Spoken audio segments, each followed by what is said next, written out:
안녕하세요. 유교에서는 공자가 말하는 인이란 무엇인가가 굉장히 큰 철학적 화두입니다. 그래서 인에 대해서 그게 이제 유교의 교리 발달사라고 하는 거거든요. 인이란 무엇인가, 공자가 말하는 인이라는 것이 어떤 의미를 가지는가가 각 시대적마다 해석들이 좀 다양해져요. 불교라면 거기에 해당하는 거는 부처님의 깨달음이란 무엇인가 라고 얘기하는 거고, 그 깨달음을 해석하는 방식이 두 가지가 있어요. 하나는 연기법이라고 하는 거고, 그 깨달음의 완성이 열반이기 때문에 열반을 중심으로 이야기하는 스토리가 있습니다. 그리고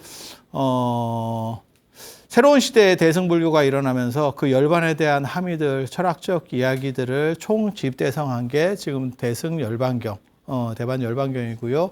이와 관련해서 오늘 말씀드릴 이야기는, 자, 부처님의 가르침 중에서 서론과 결론, 시작점에 있는 것과 맨 끝점에 있는 것 중에서 무엇이 중요하냐에 대한 이야기를 해드릴까 합니다. 가장 핵심적인 이야기는 이 책으로 보면 175에서 193쪽까지 할 거예요. 그리고 가장 핵심적인 이야기는 사람이 제일 앞에서 하거나 깨달음을 얻고 나서 가장 먼저 하거나 맨 마지막에 한대. 네, 둘 중에 하나를 할 것 같아. 그래서 맨 처음에 하신 거는 이제 화엄경이 되는 거고, 맨 마지막에 설하시는 경전이 열반경입니다. 열반경. 그래서 둘 중에 하나가 최강이구나 라고 생각할 수 있는 거고, 그 중에서 어느 게 맞을까? 보통 일반 사람이라면 열반경이 맞죠. 왜? 아직 비성숙한 상태에서 점점 완숙으로 가면서 재정리가 되고, 당신이 생각을 하셨던 것들이 어떻게 보면 가장 정수가 맨 마지막에 나올 것 같으니까 그냥 생각해 봐도. 그런데 부처님 같은 경우는 이제 깨달음을 얻으신 분이기 때문에 깨달음 얻은 그때부터 그 완전성이 변하지가 않는다는 게 있어요. 그래서 처음으로 세상을 향해서 천명하는 화엄경이라고 하는 게 있고, 맨 마지막에 돌아가시면서 유훈으로 이러이러한 것이 진정한 깨달음이야 라고 이야기하는 열반경. 이 두 가지가 앞뒤, 그러니까 서론과 결론에 해당하는 두 가지 이야기들이 존재하는 겁니다. 그리고 열반경과 관련해서는 세 가지 책이 있어요. 지금 세 가지 책이 정확하게 말하면 두 가지밖에 없습니다. 말은 뭐 세 가지라고 써놨지만 실제로는 두 가지밖에 없어. 세 가지로 얘기하면 뭐냐? 6권짜리가 있고, 불국기를 썼었던 그 법현 스님이 번역을 하는 책이에요. 그래서 이름은 대반니원경. 니원이 열반이라는 뜻입니다. 니원이나 열반이랑 같은 얘기입니다. 그래서 요게 이제 6권짜리인 거고, 6권짜리인데 이게 전질이 아니고, 이 총서가는 40권짜리거든요. 나중에 그 중에서 앞에 9권까지래. 9권까지. 그러니까 부분적인 것밖에 구하지를 못한 거야. 그래서 그렇게 이제 책을 가지고 왔었고, 그 다음에 나중에 저게 이제 중국 불교사에서는 굉장히 의미 있는 책이죠. 도생이라고 하는 분이, 구마라 집의 4대 제자 중에 한 명인 도생이 불성, 도노 이런 걸 주장하게 될 때 저 책이 근거가 되는 거예요. 그래서 그런 얘기를 하니까 사람들이 뭐 불성 얘기를 하고 도노 이야기를 하고 뭐 이런저런 얘기들을 하니까 사람들이 그런 것들은 올바르지 않다라고 해서 비판받고 욕 더럽게 먹다가 나중에 저거몽선의 후원으로, 이게 북량이라고 하는 나라예요. 그러니까 위진남북조 시대 5호 16국 시대에 위진남북조에서 북조가 5호 16국인데, 전에도 제가 그런 얘기 많이 해드렸어요. 16국이 어느 나라냐? 하, 성한, 이조, 삼진, 사연, 오량.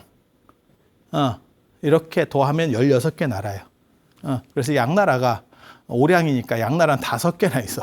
5개나 있어. 그래서 양나라가 서북 쪽입니다. 그러니까 지금은 서역 지역. 그러니까 지금 현재 우리 머릿속에 있는 거는 신강 위구르 자치구. 그쪽이에요. 그래서 불교가 들어온 루트 쪽. 이렇게 유입되는, 실크로드를 통해서 이렇게 유입되는 쪽이어서 그쪽을 후원하던, 그쪽을 그러니까 왕이었었던 이 양반의 후원으로 단무참이 이제 번역하는 게 대반열반경 40권, 40권. 그리고 이건 앞본. 그래서 도노나 불성 얘기를 했더니 그런 거는 말 같지도 않은 소리다라고 해서 도생이 계속 억울해 하다가 나중에 저 40권짜리가 번역되고 나서 도생의 탁견. 이제 그런 식으로 이제 세상이 바뀌게 되는 그 열반경이 40권짜리, 이 40권짜리 중에서 앞에 9권까지래. 9권까지래.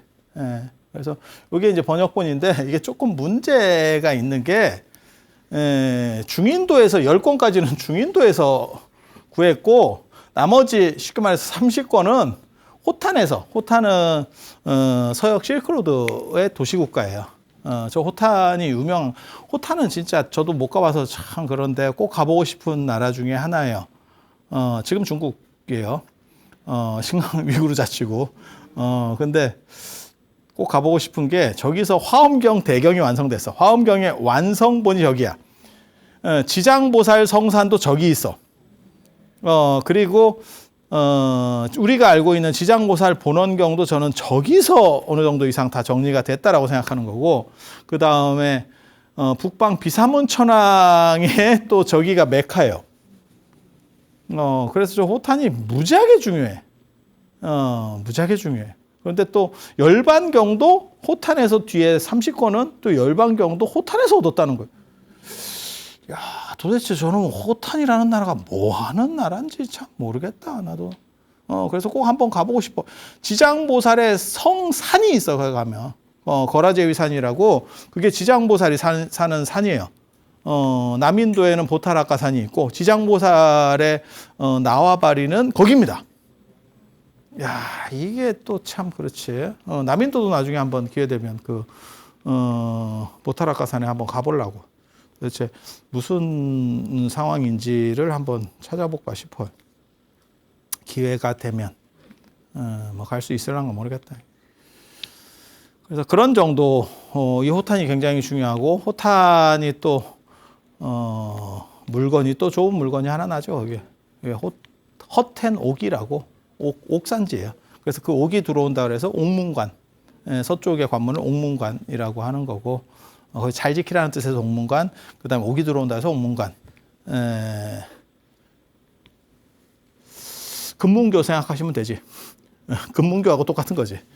거기 금 나갔던 거하고 똑같은 그런 거라고 생각하시면 돼. 그래서 저도 꼭 한번 가보고 싶어요. 그리고 그 지장보살의 성산이 지금 있는지 없는지 하나 그 위성지도로 찾았는데도 잘 못 찾겠더라고요.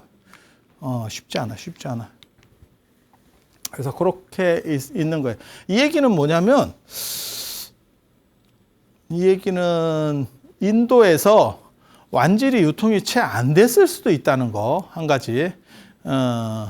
법화경도 굉장히 핍박을 받거든요. 이렇게 법화경 스토리를 이렇게 읽어보면, 경전을 읽어보면, 왜냐면 주장이 세요. 저도 욕을 많이 먹는 이유 중에 하나가 내가 주장이 세거든. 주장이 세면 욕을 많이 먹어. 그러니까 반야경이나 화엄경이나 이런 좀 약간 이렇게 물타기 하는 스타일로 이렇게 아울러 가는 스타일이면 법화경은 굉장히 이렇게 강력한 주장들을 하거든요. 그러니까 사람을 약간 두드려 패고 뭐 이렇게. 근데 열반경에도 나중에 똑같은 얘기가 나와요. 열반경 같은 책은 이거는 이단이 만든 책이다. 외도가 만든 책이다. 경전에 그렇게 나와. 그리고 대승경전도 욕을 많이 먹었던 것 같아. 대승경전 이런 것들은 다 제바달다가 만든 거다. 뭐 이런 식으로 그쪽 파에서 만든 거라는 둥 뭐. 그러니까 대승경전도 욕을 먹는데 소승 입장에서는 다른 이야기를 하니까 새로운 경쟁 업체가 나타난 거예요. 그러니까 욕을 먹게 되는 거고, 대승 입장에서는 어떻게 하는 거냐면 우리는 단합해보자. 그러면서 소승이라고 저쪽을 폄하하고 부파불교를 폄하하고, 우리는 대승, 우리는 어떻게 보면 위대한 사람들이야. 이렇게 자기 고치심도 좀 올려보고 뭐 이렇게 스토리가 가는 거거든요. 그래서 그런데 열반경도 이게 부처님 얘기냐라고 하는 게 아예 경전에 나와요. 제가 여기 다 채록도 해놨어요. 이렇게 다 인용도 해가지고. 그래서 읽어보면 되게 재밌습니다. 그런데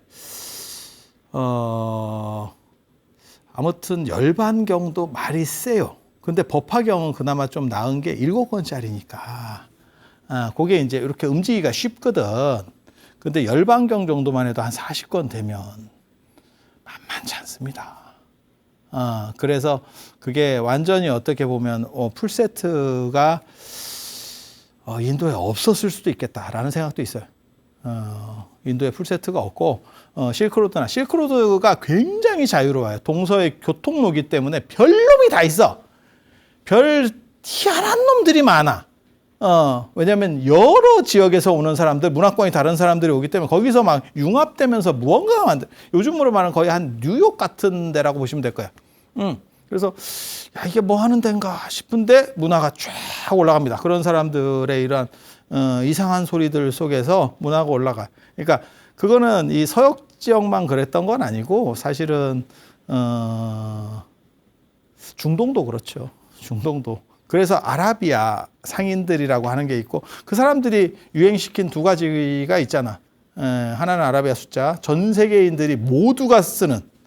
야, 시장을 어떻게 그렇게까지 지배를 하지? 완전히 통일했죠. 숫자는 거의 다 통일이잖아. 언어나 뭐 문자나 이런 거는 다 이 사람 쓰고 저 사람 쓰고 뭐 이렇게 되지만 숫자는 거의 뭐 다 먹었습니다. 도량형보다 미터법보다 더 영향력이 큰 게 숫자죠. 예. 그리고 커피죠. 아라비카. 커피. 아니야, 진짜야. 커피를 유행시킨 게 아라비아예요.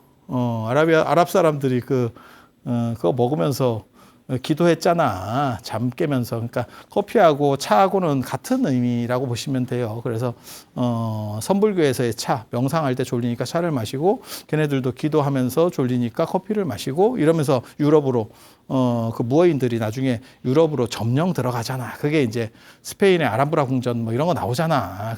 그쪽 이베리아 반도 먹고 뭐 이러면서 그쪽으로 문화들이 쫙 들어가면서 가는 거죠.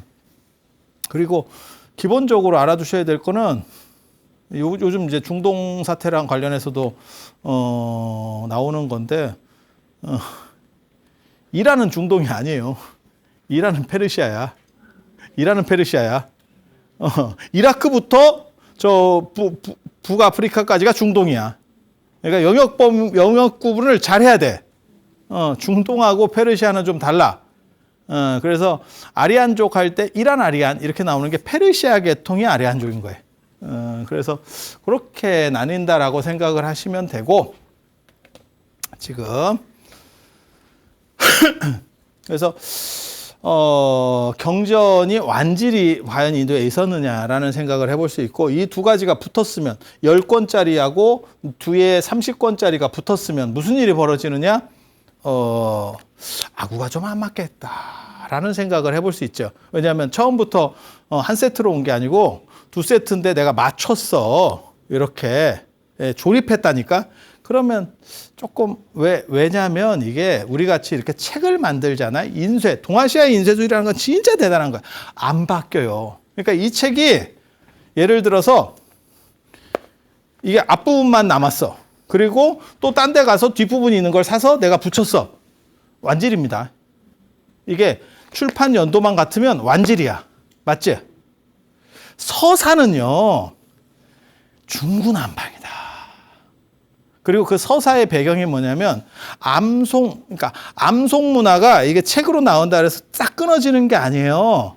여러분이 생각하실 게 뭐냐면 동아시아는 인쇄술이 진짜 예전부터 무지하게 일찍부터 인쇄가 시작이 됐거든. 그런데 조선 말까지 사설을 외우고 있었죠, 이 사람들이. 되게 재밌지 않아? 그러니까 암송 문화는 계속 내려오는 거예요. 책은 대조군이야. 그리고 외우는 거야. 생원 시험이 사설을 외워가지고 쓰는 거라니까. 그러니까 이게 경전이 쓰이기 시작했다 그래서 암송 문화가 사라지는 게 아니에요. 우리 같이 뿌리 깊은 이 인쇄 문화가 있는데도 조선 말까지도 다 외우고 있었다니까. 그 외우신 그런 분의 어떻게 보면 맨 마지막 끝에 해당하는 불교 인물이 탄원호 스님이야. 탄원호 스님. 그래서 그런 분들은 경전을 그냥 쭉쭉쭉 쓰면서 칠판에다 그냥 외워서 써서 이렇게 하지, 우리 같이 이렇게 뭐 보고 이렇게 안 한다는 거예요. 그게 암송 시대의 사람들. 지금은 암송은 필요 없고요. 검색의 시대입니다. 인생이 검색입니다.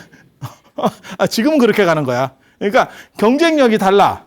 그러니까 책이 있는데 왜 그렇습니까? 타너 스님 그 기록에 보면 그게 나와요.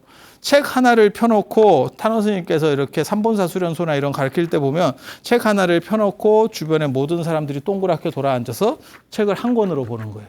그렇게 해서 수업을 해. 이건 뭐고 어떻게 해석을 해주는 거야. 그만큼 책은 귀한 거예요. 활자가 됐어도. 그래서 활자로 되면 그나마 대조군이 분명하고 그 다음에 당나라 때 벌써 그런 게 다 정리가 돼요. 공영달의 오경정의 뭐 이런 거 보면 다 정리를 해놓고 중국은 비석을 만들어준다니까. 그 비림 이런 게 굉장히 중요한 거예요. 그래서 네가 의심나면 탁 보내가. 그게 국정교과서입니다. 그래서 뭐가 이 책이 맞는지 저 책이 조금 이렇게 서로 간에 글자들이 몇 개 틀린 게 있는데 어느 게 맞는지 잘 모르겠네요. 네가 와서 찍어가. 정부에서 그걸 인정을 해놓고 이따시만한 비석 저런 식의 큰 비석들이 있어요. 서안의 비림이라든지 이런 데 가보면 그거 한 판을 딱 찍으면 책 한 권이에요. 책 한 권을 이렇게 다 비석에 새겨버린 거예요. 그래갖고 네가 탁 보내서 가지고 가는 거예요. 그래서 오자 범위가 생각보다 적습니다. 그런데 외워서 쟤네는 필사하는 거거든요. 특히 대승불교가 중점에 뒀던 거는 후발주자잖아. 그러니까 소승불교가 앞에 있고 대승불교가 따라가야 되고 새로 시작된 거야. 그러면 무리수를 둬야 되고 세력을 늘려야 돼. 그러면 파격적인 주장을 할 수밖에 없고 무리수라고 하는 건 파격적인 주장이에요. 기존에 있던 것과는 다른 주장들이 나오게 되는 거고 그다음에 세력을 늘리는 데 있어서 뭐가 있냐면 경전을 많이 써서 유통시켜야지. 그게 서사수지 독송이라고 하는 거예요. 지금까지 계속 나오는 거예요. 근데 그 서사가 문제는 이런 식으로 책을 해서 그 전통이 현대까지 나오는 게 법보시 전통이 있어. 불교에는. 개신교 사람이 제가 이렇게 법보시 이런 거 받는 거 보고 깜짝 놀라더라고. 자기네는 그런 게 없대. 근데 우리는 저 같은 경우도 책 만들면 일단 어느 정도는 돌려야 그 다음 책을 또 만들 수 있기 때문에 그래서 뭐 밴드 같은 데다가 법보시 해주실 분 이러면 그냥 보살님들이 해줘요. 그럼 당신이 읽느냐? 노안이죠. 노안이죠. 당신은 안 읽어도 그게 공덕이 된다라고 생각을 하는 거야. 그게 대승불교 시작 때부터 나오는 거예요. 그러니까 이거를 최대한 많이 만들어서 계속 퍼뜨리는 거야. 그래야 소승이 점유하고 있는 시장에서 그걸 역전시킬 수 있는 계기가 되는 거잖아. 맞지 않아요? 생각해봐요. 그래서 계속 서사하라는 건데, 쓰라고 하는 건데, 그게 지금 또 이제 사경으로 남아있는 거예요. 법보시와 사경으로 남아있는 거예요. 그런데 쓰는 게 베꼈으면 그나마 다행인데, 암송해서 쓴다니까, 이 사람들이. 베꼈어도 오자가 나요. 베꼈어도 오자 난다고. 암송해서 쓰잖아? 더 오자 납니다. 더 오자 납니다. 그리고 그게 몇 번을 그런 식으로 옮겨가면 딴소리들이 나오기 시작해요. 그게 대승불교의 경전이 많아지는, 불교의 경전이 많아지는 이유예요. 그리고 불교는 천주교의 교황청처럼 전체를 통괄하는 조직이 없어요. 그건 부처님의 뜻이 아니에요. 모든 사람은 행복을 추구할 권리가 있고 스스로 결정할 권리가 있는 거예요. 누가 이래라 저래라 하는 게 아니야. 이거 굉장히 현대적 사고예요. 부처님이 현대적 사고를 하신다고. 그게 자등명, 법등명이라고 남아있는 거거든.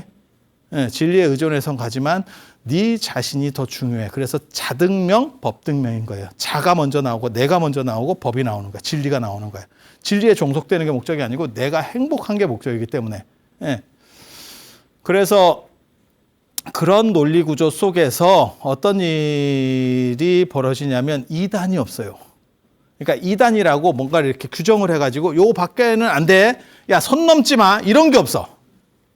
이런 게 없어. 그러다 보니까 계속 살이 붙기 시작하죠. 시대는 변했지. 그러니까 그냥 여러 사람들이 계속 만들기 시작해. 그러다가 이걸 묶으면 어떤 큰 경전군이 되는 거고. 이제 뭐 그렇게 가는 거예요. 그러다가 너무 묶여갖고 힘들면 줄이는 거고, 줄이면 반야신경이 되는 거고, 늘어나면 600대 반야경이 되는 거고, 또 줄이고, 이걸 하는 거예요. 그래서 그렇게 이제 경전들이 다양하고 많아질 수 있는 이유는 이단이 없다는 거하고 얘네가 이렇게 인쇄가 아니고 서사. 그것도 기본이 암송 위주의 서사. 우리가 그런 거 외울 때 생각해 보세요. 그러니까 뭐 반야신경을 외우든 천수경을 외우든 뜻을 알면서 새기면서 외우는 게 아니고 입 다물고 반복하는 게 최강입니다. 그게 제일 빨리 외우는 겁니다. 그리고 거기에 멜로디가 있는 게 좋아. 그래서 우리 조상들도 사서 같은 거 외울 때 이렇게 흔들면서 이러면서 외운다고. 이렇게 하면서 리듬감을 주면서 외워. 이렇게 흔들든지 이렇게 흔들든지. 아니 진짜. 그게 내용 안다고. 그리고 참고로 말씀드리면 반야신경 같은 경우를 우리 같은 사람이 그 하루에도 한두 번씩은 이렇게 하잖아요. 할 때 내용을 생각한다고 생각하지 마. 그냥 간다. 노래 부를 때도 여러분 마찬가지예요. 그 가사의 뜻을 막 생각하면서 노래 부르는 거 아니야? 그냥 간다. 그래서 외우는 게 이해하는 게 아니에요. 그리고 그렇게 다 외워봐야 100메가 정도나 될란가. 팔만대장경 저거 단어도 600메가, 700메가도 안 됩니다. 저거. 지금 마이크로 SD 손톱만한 거에 1테라가 들어가. 1테라가 들어가. 그래서 외우는 게 문제가 아니에요. 외우는 게 좋은 게 아니야. 차라리 책이 좋은 거예요. 책이 좋은 거. 책은 확실성을 가졌기 때문에. 그러면 책만 있으면 다 하느냐? 아니에요. 우리도 마찬가지예요. 우리도 줄줄줄 외우잖아. 그러니까 외우는 게 전혀 없는 게 아니야. 책이 있다 그래서 전혀 안 외우는 게 아니에요. 중요한 건 다 외우는 거예요. 그리고 불확실한 건 찾아보는 거죠. 그러면서 문명이 올라가는 거예요. 다 외우는 걸 위주로 하잖아? 개판됩니다. 개판됩니다.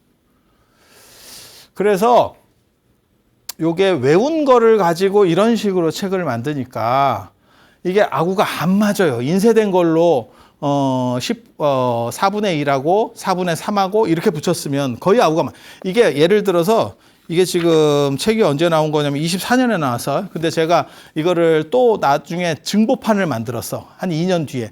그러면 판권에 그렇게 써놓잖아요. 그러면 책이 이렇게 두 개가 붙어도 조금의 차이는 있겠지.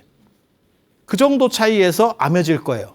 그런데 서사에서 써버리면 이게 진짜 편차가 커요. 이게 같은 책이냐? 이 문제가 벌어지는 거죠. 그래서 그 문제가 번역되자마자부터 있었는가 봐. 그래서 강남에서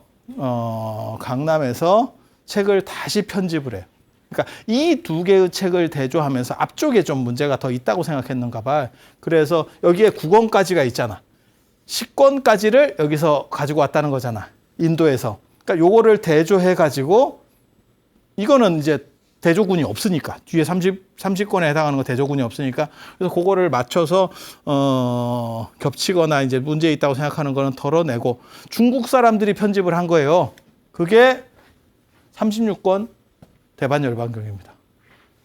그러니까 40권짜리를 조금 줄이고 편제를 바꾸고 이래 가지고 새롭게 어떻게 보면 정본이라고 자기네들이 만든 거죠. 근데 원판이 없는데 과연 저게 정본이 되는지는 저도 잘 모르겠어.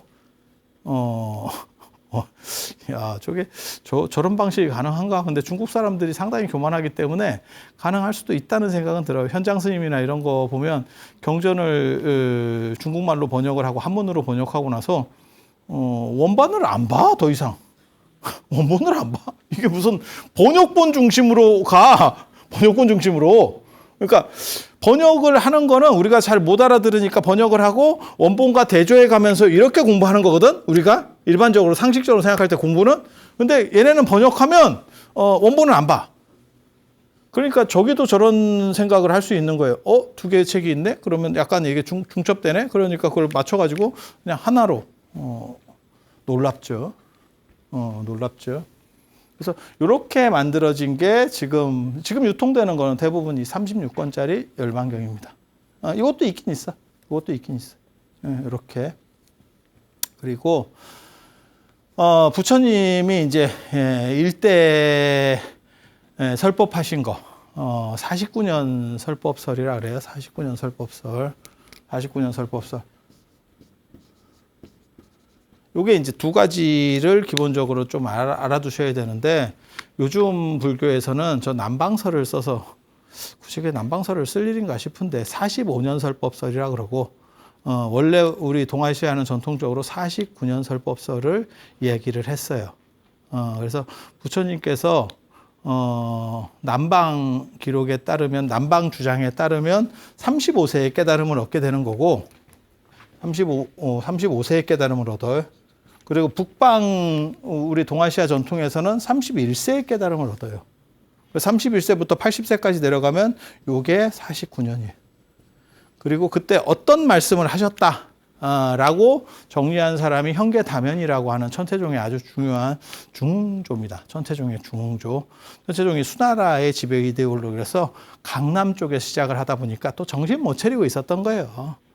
당나라가 들어서고, 수나라도 나중에 나라가 들어섰을 때는 장안 쪽으로 수도를 옮기거든요.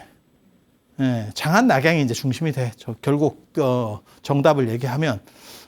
그런데 강남에서 자기네들이 시작했으니까 그 털을 못 벗어나는 거야. 그 털을 못 벗어. 그리고 장안 쪽에서 시작되는 새로운 불교가, 중국 불교가 나오는 거지. 그게 화엄종이에요. 그러니까 천태종 입장에서는 뜨거라 싶은 거지. 저쪽에서 이제 막 올라오니까 밀리기 시작하거든. 우리가 1등인 줄 알았는데 다 먹혔어. 수도로 빨리빨리 가야지. 당연한 거지. 수도가 옮겨지는데 왜 거기를 안 따라가. 그렇게 해서 천태종이 계속 이렇게 밀리다가, 천태종이 있어요.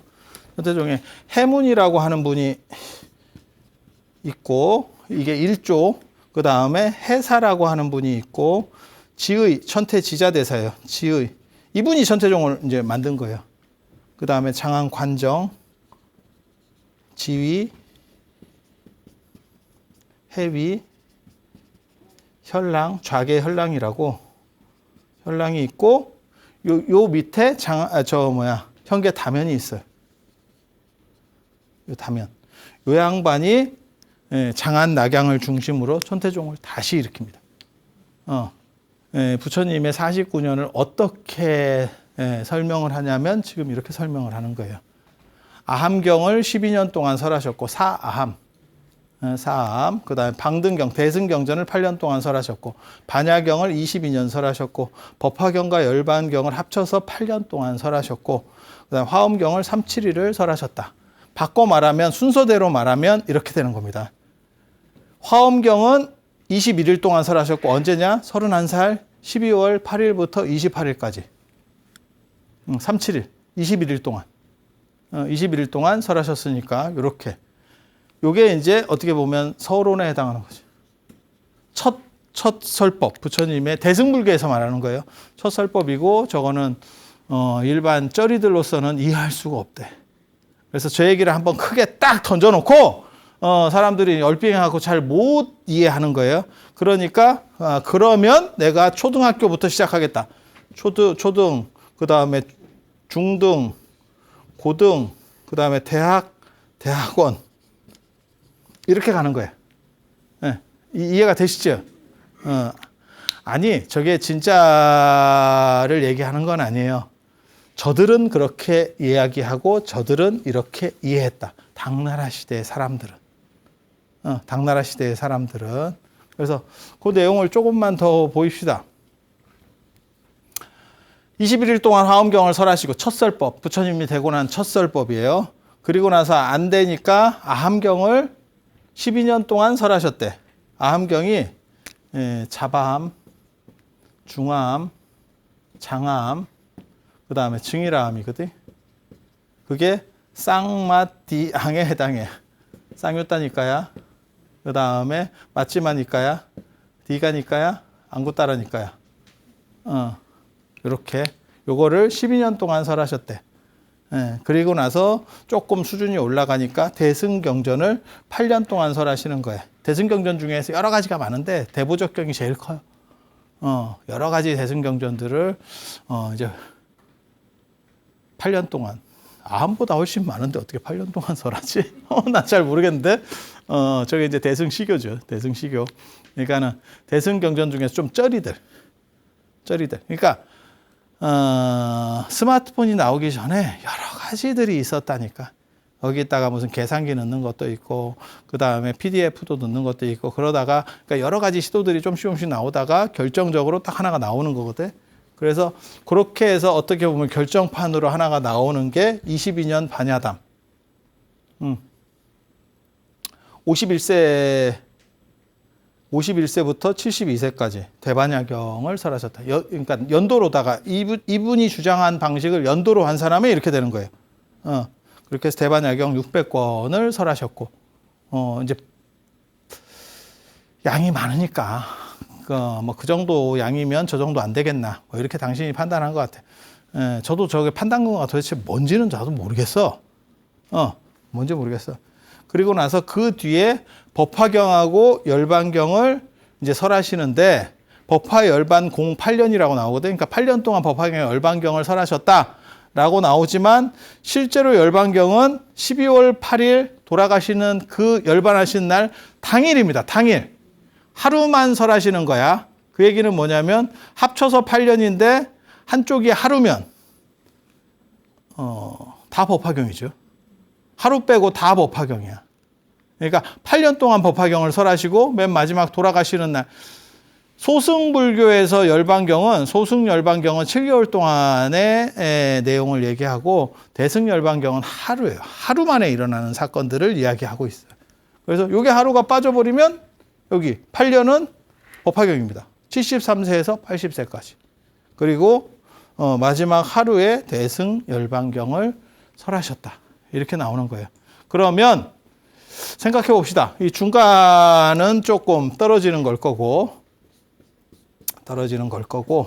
요거 아니면 요거예요. 저게 이제 무슨 논쟁이라고 보면 되냐면, 초유와 요거트 논쟁이라고 보시면 됩니다. 아니야, 진짜 그렇게 나와. 진짜 그렇게 나와. 그래서 우유를 정제해서 우리식으로 말하면 그렇게 요플레 같은 거를 제호라 그래요. 그러니까 그거보다 더 정제하는 거예요. 치즈 같이 이렇게 굳어지는 건 아니고, 약간 물 계열, 그러니까 유체 계열 중에서 가장 최상급 요구르트. 그러니까 요플레보다 더 고등한 어떤 거를 제호라 그래. 나도 몰라. 그 제호가 뭔지 나도 잘 모르겠어. 근데 우유를 정제해서 가장 비싼 우유가 제호야. 그러니까 농축시키는 거야. 그 다음이 치즈일 거야. 더 농축되면 치즈로 이제 굳어버릴 거야. 근데 마시는 용으로 최강이야. 그게 더 좋은 거냐? 초유가 좋은 거냐? 어떤 게 좋을까요? 초유가 좋나? 대승열반경에서는 그렇게 얘기해요. 이건 마치 제호와 같은 거다. 제호와 같은 거다. 법화경도 그런 식으로 얘기해요. 법화경은 언제 부처님께서 설했다는 시점은 안 나와. 단지 내가 깨달은 지 한 40여 년이 됐다. 뭐 이런 대목이 법화경 안에 나와. 그래서 요 8년 설이 나오는 거예요. 73에서 49년 설법에서 내가 깨달은 지 한 40년 정도 됐다라고 하니까 이런 식으로 49년 중에서 40년이니까 한 9년 전쯤, 그러니까 한 8년 전 이렇게 이제 설정이 나오는 거야. 네. 그렇게 가는 거고, 열반경은 하루니까 그거는 뭐 명확해요. 스토리의 전개가 딱 뚫어지게, 예. 그리고 의도한 거예요. 하루 만에. 저 앞에 거는 37일이야. 37일. 야, 그거 조금 떨어지는 거 아니요? 요즘으로 말하면 뭐냐면 쇼츠지. 야, 그거 너저분하게 길게 하는 거 아니다. 하루면 되지. 핵심은 그렇게 잡는 게 아니야. 야, 저 반야경 600권 저런 거 아니야. 이렇게 얘기하는 거예요. 열반경 사람들은 그렇게 얘기해. 근데 하루 만에 40권짜리 조금 그렇죠. 이게 그냥 생각해봐도 좀 쉽지 않을 것 같은데, 그렇게 가는 거예요. 그래서 여기하고 여기 중에서 어떤 게 더 타당성이 있느냐. 법화경도 비슷한 얘기를 해요. 법화경은 뭐라고 얘기하냐면 계주유라고 하는 게 나오는데, 법화 치류 중에 계주유라는 게 있어. 계주유는 왕이 제가 전에 그런 얘기 해드렸었는데, 인도의 귀족들은 상투를 높이 틀수록 신분이 높은 거예요. 그리고 그 상투 안에 보석을 넣어. 루비가 최강입니다. 루비가 최강입니다. 그래서 최고의 좋은 보석을 넣어서 그 에너지가 내 몸을 이렇게 보호한다고 생각해. 나도 그런 걸 좀 했으면 싶은데 내가 상투가 없어가지고 상투가 없어서. 그리고 그 문화가 지금 대승불교의 동아시아에도 남아있는 게 관세음 보살이 이마에 올리고 있는 게 아니에요. 사실은 그 안에 상투 안에 모시고 있는 거예요. 아미타 부처님을. 그렇게 해서 이렇게 있는. 야, 어떻게 묻냐 이거. 뭐 순간접촉기로 붙였냐? 그런 거 아니야. 단 여기에 있는 거를 머리에 감싸여 있을 거 아니에요. 그러니까 사람들에게 보여주기 위해서 앞으로 끄집어낸 거예요. 이런 거 내가 다 논문도 썼어. 그래서 그게 최고의 보석이에요. 그리고 인도 사람들은 왕위를 넘겨줄 때 왕은 가장 좋은 보석을 쓴대. 우리 그거 봤었잖아. 영국 왕 될 때, 찰스가 왕 될 때도 그 어떻게 보면 아프리카에서 가장 잘 나가는 그 다이아몬드, 그거 커팅해 갖고 제일 큰 거, 그 왕의 홀에, 영국 왕의 홀에 걸려 있잖아. 그죠? 그런 것처럼 여기에 제일 그 나라에서 좋은 보석을 너 갖고 있대. 너 갖고 있대.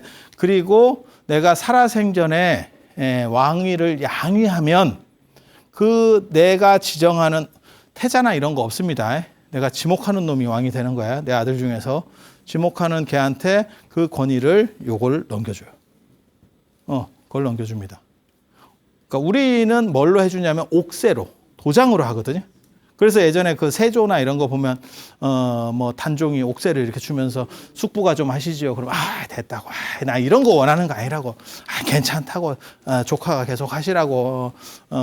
그랬다가 그러면 싫으면 말고요. 이러면 이제 죽는 거야. 근데 그렇게 그래서 이거를 계주라 그래. 계주.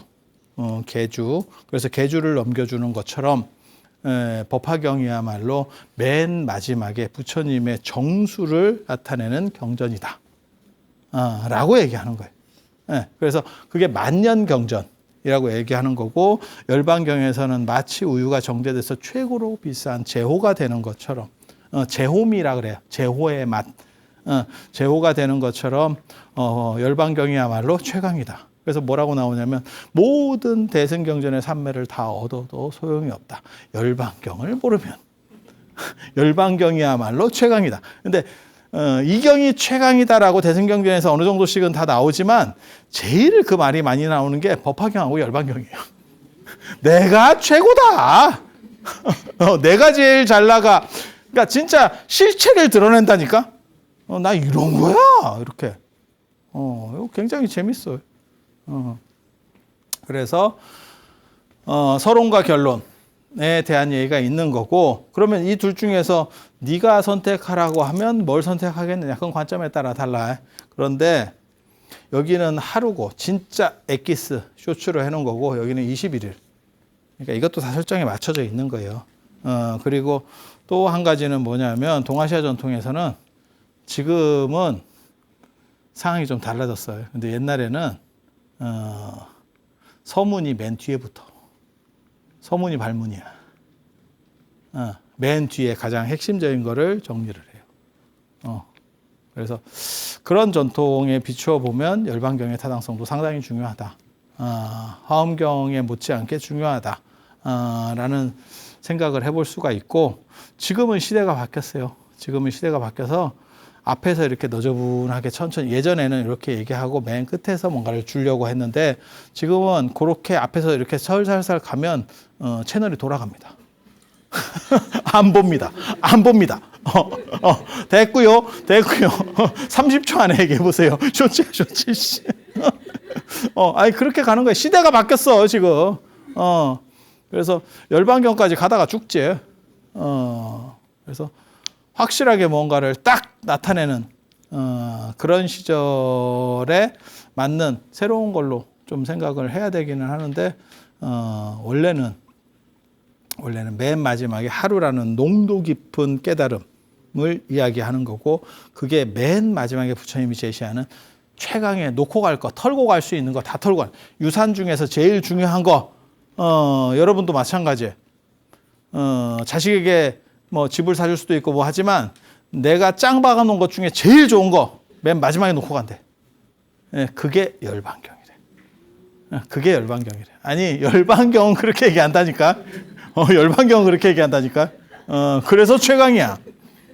듣고 보면 또 그런 것 같죠. 그래서 오늘 이 정도 말씀드리고, 다음 시간에는 열반경의 내용과 관련된, 열반경은 도대체 무엇을 얘기하느냐, 사상적인 부분들, 그 다음에 왜 그런 이야기들을 열반경을 할 수밖에 없었느냐, 그리고 그게 왜 시대적 요청과 관련되느냐와 관련된 이야기 해드릴 수 있도록 하겠습니다.